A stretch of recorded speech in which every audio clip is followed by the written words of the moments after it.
நன்றிகளை கூறி, ஆகவே இந்த பாடசாலைக்கு இன்னும் பல தேவைகள் இருக்கின்றது. அந்த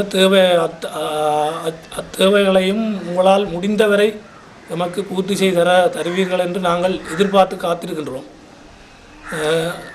இந்த முதற்கட்ட இந்த வேலை திட்டங்களை நாங்கள் முடிவுக்கு கொண்டு வந்த பின்னர் உங்களுக்கு நாங்கள் எமது மேலதிக தேவைகளை அடுக்கடுக்காக சொல்லாமல் ஒவ்வொன்றாக சொல்லி உங்களிடமிருந்து நாங்கள் அதை பெற்றுக்கொள்வோம் என்று கேட்டுக்கொண்டு மீண்டும் பலமுறை வர்ணம் மியூசிக் குரூப்புக்கும் எமது நாகர்கோவில் நலன்புரி சங்கத்தினருக்கும் இந்த பாடசாலை சமூகமும் கிராமத்தவர்கள் அனைவரும் சார்பாக நமது நன்றியினை கூறி விடைபெற்றுக் கொள்கின்றேன். நன்றி. இந்த யுத்தத்தினால் நமது பாடசாலை முழுதாக சேதமடைந்துள்ளது. இங்கு காட்டப்பட்டுள்ளதுதான் எங்களுடைய கடந்த கால ஆபீஸ். தற்பொழுது இந்த யுத்தத்தினால் பாதிக்கப்பட்டு முழுதாக சேதமடைந்துள்ளது.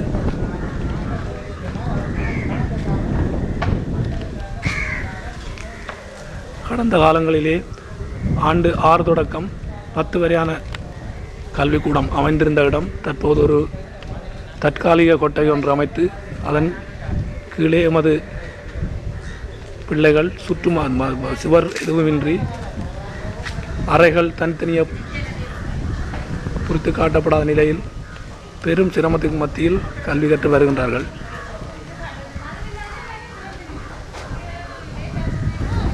இதுதான் கடந்த காலத்தில் நமது விஞ்ஞான ஆய்வுக்கூடம்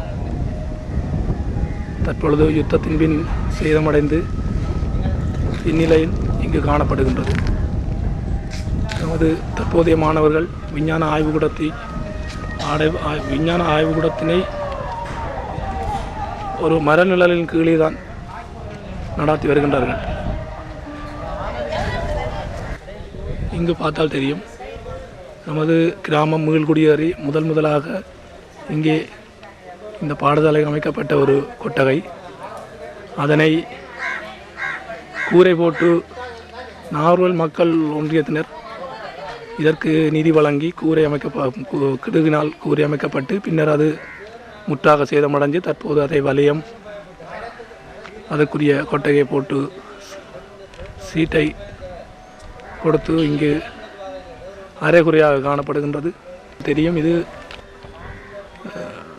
புக்காரா குண்டுவீச்சிற்கு பின்பாக இங்கே இது அமைக்கப்பட்ட இந்த கட்டடம் யுத்தத்தினால் முழுதாக சேதமடையவில்லை. இருந்தாலும் பகுதி சேதங்கள்